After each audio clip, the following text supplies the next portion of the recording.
Hello and welcome to the South Carolina Lede. I'm your host, Gavin Jackson, and this episode was recorded on September 12th, 2022 from South Carolina Public Radio Studios here in Columbia.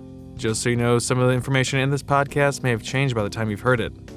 This episode features a brief state of play for the Fetal Heartbeat Bill 2.0, as we're calling it, that has returned to the House. We catch up on the drama on the U.S. Senate campaign trail, ensnaring Democratic nominee Krystle Matthews, and the latest ruling involving the death penalty in the state. In business, we look at actions taken by OPEC and current gas prices, as well as one way to benefit from high inflation. And in medical, we get you boosted on boosters.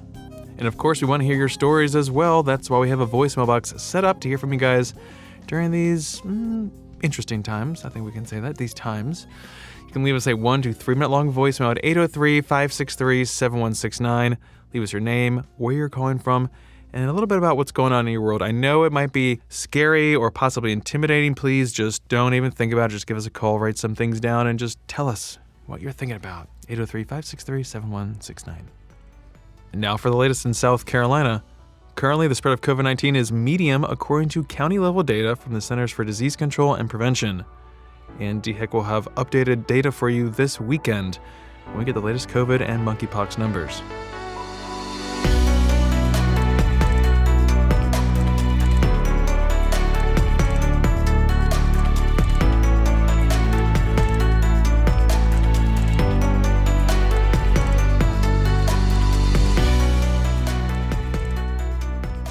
Okay, so you've listened to our previous episodes detailing the House and Senate abortion debates over the past 2 weeks, but I kind of want to give you just a little bit of a very brief roundup, a 5 FYIs, if you will, really quick, involving the entire situation, including where we are and what we're watching. First up, Number 1. What's in the Senate bill? You probably know this because you listened to the last episode, but this is basically the Fetal Heartbeat Bill 2.0. It bans all abortions after cardiac activity is detected, which is usually around 6 weeks. Rape and incest victims can have an abortion up to 12 weeks. That's down from 20 weeks in current law. If that's the case, it must be reported to the county sheriff, and a fetal DNA sample must be retained for evidence. Abortions for a fetal anomaly need not just the approval of one, but 2 doctors under this current bill. And at any time for the health and life of the mother, an abortion can happen during the pregnancy. The bill also removes language in current law that has been part of the current lawsuit over the Fetal Heartbeat Bill before the state Supreme Court. Number 2. Where does it go? Now, the House is expected to meet next week, and it has 1 vote with 2 options. Not 2 men enter, 1 man leave. 1 vote, 2 options. And that's what to do with the amended Senate bill. Concur with it, which is agreeing with what the Senate did and send it along to the governor, or vote not to concur and insist on the House's version of the bill, something hard-right, no-exception Republicans wanted but had to fold 2 weeks ago if they wanted anything passed, just like Senate Republicans last week. Now, this could lead the bill to conference committee to craft a compromise, or the Senate could maybe not even take it up at all if they vote not to concur in the House. So it could just die if the Senate decides not to come back. More on that in a moment. Now, Greenwood Republican Representative John McCravey, who led the bill's fight in the House, called Beaufort Republican Senator Tom Davis the, quote, Beaufort bully in a recent Associated Press story for his filibuster efforts. McCravey and others are adamant about their version of the bill, which outlawed abortions at conception, except for incest and rape up to 12 weeks and the life of the mother. Now, just a little undercurrent here to all of this, you may remember that McCravey was the one who brought up an arbitrary point of order back in May that killed Davis's medical marijuana bill, which after several painstaking years had just cleared the Senate and was in the House, where McCravey had filed more than 1,000 amendments against it. So just a little bit of backstory there. I'm not saying it's coming up, but it's only been a couple months. Number 3. A vote not to concur? Senate Majority Leader Shane Massey said he wanted a more aggressive bill, like some of the Republicans, but he admitted the votes weren't there. He considers this bill a win and had this to say about any changes to it. I mean, I don't know that there's education in the second kick of the mule. It's pretty clear to me where the votes are, and I don't want to try some futile effort if you don't have the votes to do it. I don't know. I mean, I haven't. I'll speak with Representative Smith soon and see what they might be able to do. But my hope is they were paying attention and they saw where our vote count was. hopefully they will take this and consider it a win as well and send it on to the governor. Because if we could have done something more aggressive than this, we would have. Now, like we said, the bill could go to a conference committee, of course, where we see 3 Senate lawmakers and 3 House lawmakers get together, figure out some compromise, hash out the details, etc. But you all remember it was a knockdown drag-out for both chambers. And not getting something to the governor's desk, well, that's a victory for Democrats, isn't it? Number 4. What's the outcome for new House leadership after this first tough test? If the House insists on its more restrictive bill at the urging of the hard-right, no-exception lawmakers, and then it goes to the Senate and it maybe dies there, does that become a loss for House Speaker Merle Smith and Majority Leader Davey Hyatt? Or does it just heavily reinforce the realities of leading a divided caucus on one of the most fractious issues in years and serve as a preview of things to come? Remember, House leadership had a huge turnover at the end of last session in May, so how will they be judged for what happens here? And number 5, FYI. State Supreme Court hearing on the horizon. Should the bill get to the governor's desk with language undercutting the suit before the High Court and before the expected hearing on October 19th, the case would basically be up in the air and could be thrown out, leading to the 6-week ban coming into effect and another suit being filed by Planned Parenthood South Atlantic and others. All defendants in the suit are still baffled by the court's unanimous decision to intervene and temporarily block the current 6-week law that's on the books. What ramifications, if any, will there be for that? So again, those 5 quick FYIs just kind of catching up on the state of play about abortion in South Carolina. Next up, let's get on the campaign trail. We're talking about the U.S. Senate campaign trail, where there has been a lot of drama around Democratic nominee State Representative Krystle Matthews, again, for this time, outlandish and racist comments she has made. Now, this was to an undercover reporter with the conservative activist group Project Veritas, leading to Republicans and some Democrats calling for her to quit the race. Friend of the pod, Meg Kennard with the Associated Press, reports that while sitting in a restaurant, Matthews, who is black, is heard saying that she represents a, quote, mostly white district, adding of white voters, quote, I keep them right here, like under my thumbs. Otherwise, they get out of control like kids, quote. Continuing, she says, you ought to know who you are dealing with. You've got to treat them like the S word. That's the only way they'll respect you, quote. In a statement, Matthews acknowledged her voice on the recording, calling Project Veritas a, quote, satirical, MAGA-powered news outlet, quote. She also doubled down on Friday and said she has no plans to leave the race. Now, Kennard continues that the compilation also features more of Matthews' conversation, parts of which were previously published by Project Veritas, in which he spoke to an inmate about funding her campaign with, quote, dope boy money, and having Democrats run as Republicans, saying secret sleepers represent, quote, the only way you're going to change the dynamics in South Carolina. That was a previous kerfuffle there on the trail. Now, at the time of the early release ahead of South Carolina's June primary runoff, Matthews confirmed to the Associated Press that it was her voice on the tape, but said the edited audio of a tongue-in-cheek exchange didn't reflect the full picture. She won that runoff to face Senator Tim Scott, who is seeking what he said will be his final Senate term and is among the state's most popular politicians. Now, Democratic gubernatorial nominee Joe Cunningham called for Matthews to quit the race, along with some other Democrats, while Senator Scott said he'll leave it to the voters to decide her fate. He's expected to easily win re-election. And we're going to keep with the Meg Kennard portion of the podcast here, folks. The AP reports that a South Carolina judge ruled last Tuesday that the state's newly created execution firing squad, as well as its use of the electric chair, are unconstitutional, siding with 4 death row inmates in a decision sure to be swiftly appealed as the state struggles to implement its new execution protocols. Judge Jocelyn Newman wrote, quote, in 2021, South Carolina turned back the clock and became the only state in the country in which a person may be forced into the electric chair if he refuses to elect how he will die. In doing so, the General Assembly ignored advances in scientific research and evolving standards of humanity and decency, quote. Last month, Newman heard arguments from lawyers for 4 men on the state's death row in a Richland County courtroom. Kennard adds that the new measures were signed into law by McMaster last year and made South Carolina the 4th state in the country to allow the use of firing squads and made the state's electric chair, built in 1912, the default method for executions, thereby giving prisoners a new choice. The South Carolina Supreme Court subsequently blocked the planned executions of 2 inmates by electrocution, saying they could not be put to death until they truly had the choice of a firing squad option set on the state's newly revised law. Earlier this year, the state rolled out its updated execution protocols to include the new method. And real quick, the Cunningham campaign has put out an internal poll. We're iffy with polls here at the Lede in the first place, except the Winthrop poll. We love the Winthrop poll. It's the best poll. It's a great poll. But others, we always kind of serve with a hefty dose of salt and skepticism, especially a candidate's internal poll. It's even more of a heavy lift, so we don't cover them, but if you are interested, you can always Google it. It's out there.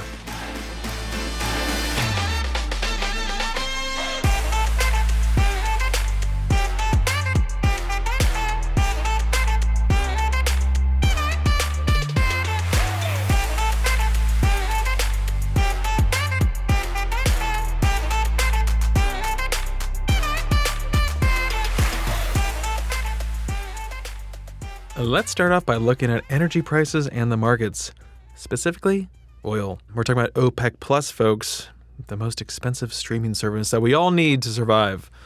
The Wall Street Journal reported last week that the group of influential oil-producing countries and their allies, known as OPEC Plus, decided to make its first production cut in over a year, pulling back 100,000 barrels of oil a day amid fears of a pending global recession and the slight possibility that more Iranian oil would make it on the market should a revived nuclear deal ever come to fruition.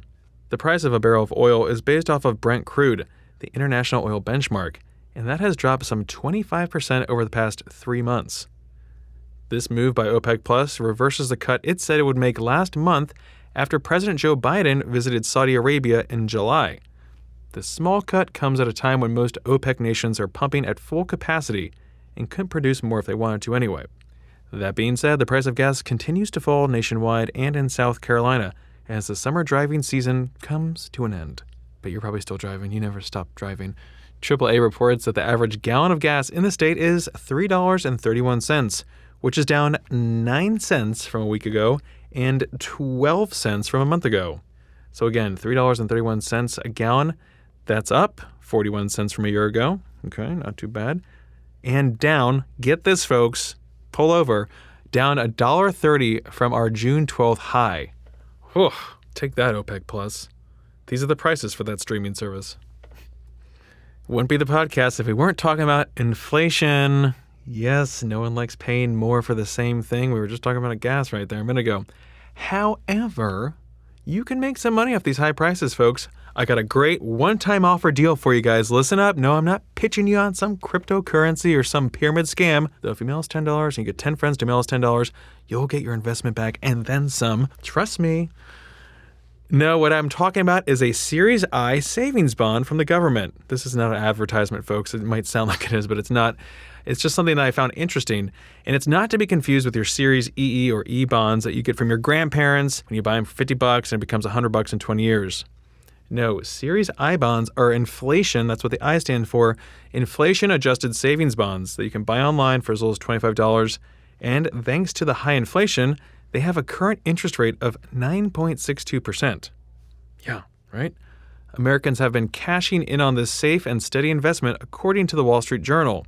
They've been buying up some $11 billion worth of these bonds over the past 6 months. Now, you probably haven't heard about these, so a little bit of details here. The interest rate is calculated based on the Consumer Price Index, and these bonds will be subject to at least one rate change in a 12-month period. The previous rate was 7.12% before moving to 9.6%, and a new rate will take effect for bonds issued after October. Now, let's note that inflation should be coming down soon, and these rates fluctuate over the life of these bonds, but they earn monthly interest and is compounded twice a year and accrues up to 30 years. You can also buy up to $10,000 in bonds a year and cash out over 12 months. I know this is kind of weird. I'm giving you investment advice.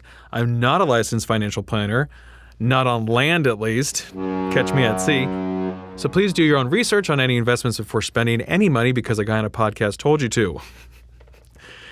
I'm just kind of giving you an easy way here to benefit from inflation. You got to work the system, folks. Speaking of consumer price index numbers, new ones come out on Tuesday, September 13th. Economists are expecting a 0.1% drop month to month in inflation for August and expected to decline to 8% for the year. So, BOLO inflation numbers, folks. BOLO. Be on lookout. Not buy one, get one.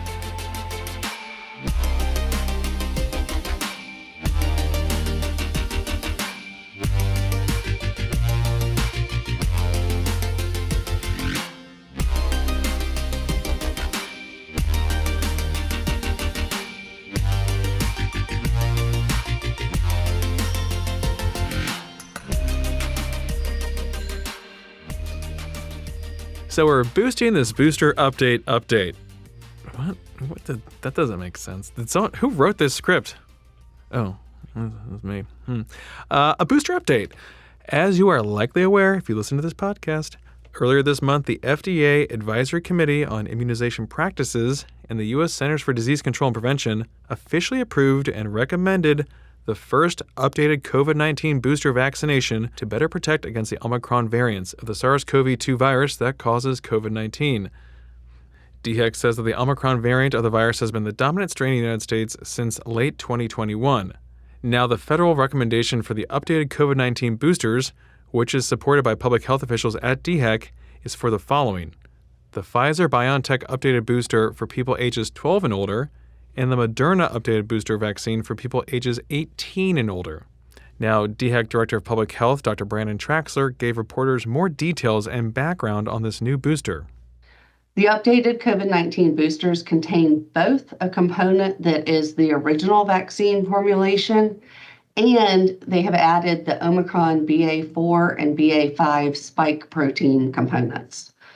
The addition of these components helps restore protection and makes the vaccines more effective against the Omicron variant and other variants and subvariants. We are aware that some people have concerns because there's not yet results from the human clinical trials for these updated boosters specifically. However, the safety and efficacy of the new boosters were demonstrated using two other methods. There have been clinical trials for which there's data for a very similar booster, only different in that it used BA1 spike protein component instead of BA4 and 5. But again, it contained both the original formulation and the Omicron version. It also, again, in the clinical trial was safe and effective. And in addition to that, there are laboratory studies in mice that showed that this exact new booster significantly increases antibody levels against Omicron. And Dr. Traxler also reiterated the updated vaccine guidance for the monkeypox or mpox vaccine, Jynneos. So far, the state has more than 2,800 vials of the vaccine available, which when multiplied by 5, which is how many could come out of a vial using fractional dosing, which was recently given emergency use authorization by the government to stretch the vaccine, we're talking that's more than 14,000 doses available to high-risk groups that DHEC just broadened. The eligibility list for those who can receive their mpox vaccines include any man who has sex with men and any person who is receiving HIV PrEP, which is pre-exposure prophylaxis treatment. Because the availability of the mpox vaccine has increased to some degree, we're able to offer it to more individuals who are at higher risk of exposure and therefore infection. Anyone who believes that they are in one of these high-risk groups is encouraged to call DHEC's Care Line at 855-472-3432 between 8 a.m. and 6 p.m. Monday through Friday, or they can go online to scdhec.gov and use the web chat feature to also determine if you are eligible and to schedule your vaccine appointment using the web chat to come and get it at a health department. It's important to remember that the risk of mpox to the general public, though, does remain low at this time. So again, those groups include any man who has sex with men, including gay or bisexual men, transgender, or gender nonconforming individuals, and any person receiving HIV PrEP treatment. You can go to scdhec.gov/mpx for more, and you can also sign up for a vaccination appointment.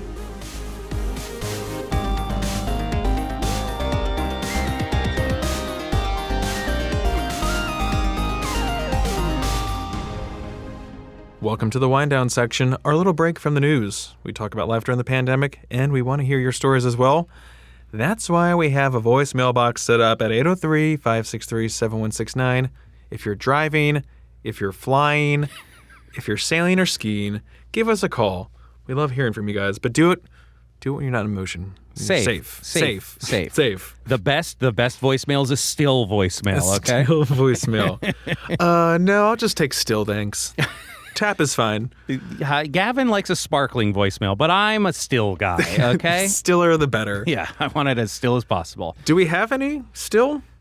Still, yes. We have so many voicemails to get to. We're not double dipping today, just a single dip, but this dip is exceptional, I will say. It's going to feel like two. Yeah, I know. Can you believe it? We're already coming down from our best voicemail ever. Yeah, the butt dial is really good. I would love someone to do a butt dial skit for us. I like that. You've already got, Gavin, you've already got pyramid schemes in here. And now I am hawking this bite that feels like 2 bites. For the price of one. For the price of one bite. Oh. Anyway, Gavin, are you ready to receive this gift? Are you ready? All I need is your mom's maiden name and the street you grew up on. Okay, 6215. Where did you meet your significant other and the name of your first pet? And anyway, Gavin, are you ready to give me all this stuff? Yeah. Okay, here we go. Easily. You'll give it to me while we're listening. Hey, Gavin and AT. It's Cam from Columbia, AT's basement boy number 2. I've heard y'all talking a lot about the South Carolina Public Radio and ETV kickball team that you've got going on. I just wanted to call in and voice the perils of playing kickball as an adult. I think it was right when I first met AT, actually, in 2015. I was playing on a kickball team with a handful of friends, and I played soccer my entire life. So the kicking portion of kickball, I was perfectly fine at. I enjoyed that portion. In a game that we were losing, I hit a ball deep into the outfield, assumed it was an easy double. As I was rounding first base, looked up, it was not an easy double. The ball was coming in. I decided to slide. The baseball parts of kickball, not what I was good at. And in my slide, I was safe. But I stood up to try and put my right foot down and found that my right ankle was hanging off of the side of my leg, dislocated my ankle, and broke my my fibula, the little leg bone. So moral of that story, don't slide unless you're a trained professional. It's only rec league kickball. It's not necessary to go that hard. I wish you guys all the best in your kickball endeavors. Go fighting public radios, and I'll talk to you next time. Oh my God! Cam!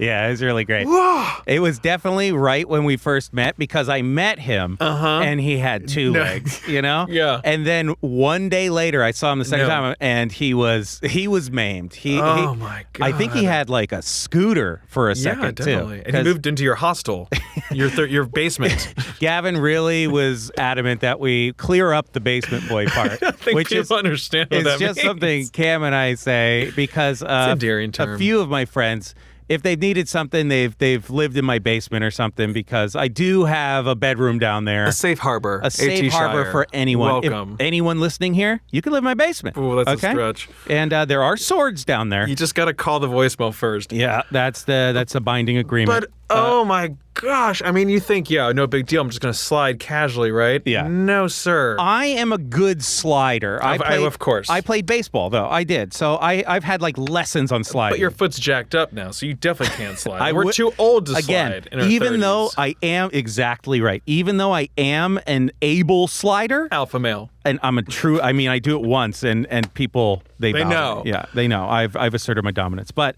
I don't do that because again, we are over 30, washed, over 35, and kickball is not worth it, right? And it's so funny too because you're talking about these rec league sports. I was a little hesitant to join because of these issues.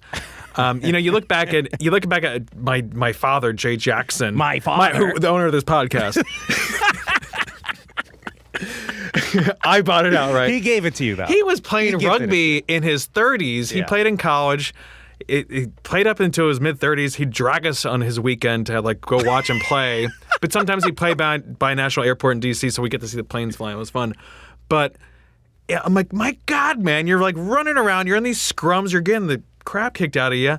And you're just risking it all just to what? Play rugby and be a 30-something DC guy. There's no glory. And then we get out there not the court, but the field. Yeah, it's a field. And you see me, I'm like, occasionally, like, maybe diving for a catch. I'm like, Gavin I don't need to do that. He's saying all this. I can't help it. And he is an after oh the my fact. God, am I my father? He dives. Gavin is a diver. He likes to dive and Committed. get dirty and slam into the ground. And there are Bust times my shoulder. when I'm letting that ball bounce 10 times out of 10. I'm letting it bounce. I'm not. I think I'm just so giving excited anything to up. play. But then, I didn't play too many contact sports just because. This now is I'm your like, first team. I've been on teams This is your before. first team, I think. Cross country was Not a team. Not the same thing. It's points. It's points. Points. We get runs, by the way. It's a run. But not I a do point. need to like check myself because we still, even if I'm not diving or jumping, still walk off that field. I'm like, oh, and I'm relatively fit. I Yeah, work out regularly, and I'm it's- still like, oof. I've thought about this too, and like we're not totally out of shape, guys. Not We're yet. not completely washed yet, but like I haven't full sprinted at like a base in like I don't know 10, 15 years, Right. and so it's that sort of like just taking off as fast as you can that you're gonna pull something. Now I'm thinking about this too. I'm scared of like getting elbowed in the face somehow, or running into someone running into me. Like, oh, Yes. These are all the things I'm like, I made it this far without having any problems because of contact sports. Now it's gonna be this is probably what does me in. Speaking of Running into each other. teams and sports and running into each other, Gavin, this time of year is the one time that tell people how you enjoy football or are forced to. Well, I do some of the tailgating, but a lot of people are like, oh, why aren't you tailgating this week? I will tell you, I do not schedule my life around a sports team, let alone a college. There sports is team. one team that you do check every single week, though. Yeah, you reminded me that it's that time of year where I need to start looking on Sundays to find out what the score of the Eagles game is. Go Birds. I can predict what your attitude's going to be. Not attitude, just overall vibe will be. It's just like, knowing if Clemson or Carolina won or lost. The whole state is either in mourning or in jubilation. Yes. And you can feel it. So this is a microcosm just with the Eagles for you. Philadelphia Eagles, go Birds, Super Bowl champs. Don't forget, Super Bowl champs. We won. Don't worry, we beat the Lions barely. That's why we're getting through this podcast. But I do love that Gavin does every Monday morning, Sunday afternoon. He really needs to check to just see how many eggshells he needs to walk on. And I send you a text like, ooh, How's my baby doing? I'm like, sorry, that looked like a close one. Like I didn't watch a lick of the game, and I'm like, oh, that's a close score. Yeah, I just love that Gavin's slowly getting. I mean, he's going to be a Birds fan by the end of this podcast in 1,000 years. He's going to be a Birds fan. We know it. As a former Washington football team, The footballs, the fighting footballs, footballs. That would have been the Commanders. Growing up, of course, they've been bad our whole lives. we've always been anti-Eagles. I don't even like the Ravens, and they're in the same state as me, but they're too close to Philadelphia. So. Fraudulent bird, if you ask me. You know Not what? a real bird. Only one bird here, okay? Not a real Eagles, bird. go Birds. Anyway, Gavin, also... You're talking to a guy whose name means hawk. Okay, I'm a bird guy. I'm a hawk guy. By birth. Okay. This is devolving into a bro podcast right here. People are going to love this. I'm going to They're start gonna love breaking this. down defensive sub packages soon, and I'm going to get my wife on. Caitlin is big about following your blockers in the run game. Hey, so. babe, tell them what you were telling me. Isn't she great? Isn't she so great? Anyway, Gavin, I think that's it for today. Yes. Tell everyone goodbye. Goodbye. Okay, and also I want to make sure if you're listening to this, you could be listening to us on YouTube now. We have that ability, folks. We're now on YouTube. Okay. If you can believe it, it's like one of the biggest platforms for podcasts. Yes, believe it or not. Which podcasts are audio, YouTube is video. But hey, take it up with them. Take it up with them. I'm not gonna mess with it. Anyway, have a good week, everyone. Stay safe out there, and do your part. Give us a call like Cam. Maybe share an adult rec league injury story to scare us from trying too hard on the field. I would love this. Give us some support, Cam. That sounded horrible. I'm glad you're better, though. I know several years later, but 803-563-7169. We have to hear these stories, folks. It's not condiment related. This is real life. This is where it matters. You can also leave us a review on iTunes. We'd love those. And you can stay up to date with the latest news on scetv.org and southcarolinapublicradio.org. And don't forget to support your local newspapers. For the South Carolina Lede, I'm Gavin Jackson. Be well, South Carolina. But how many of us are doing the planks? Gavin is. Gavin Now, is. He doesn't just have a tight core. He has a great product. We are a tight 30 podcast, okay? And where do you get a tight 30 from? A tight 6. Okay. Thank you. Thank you.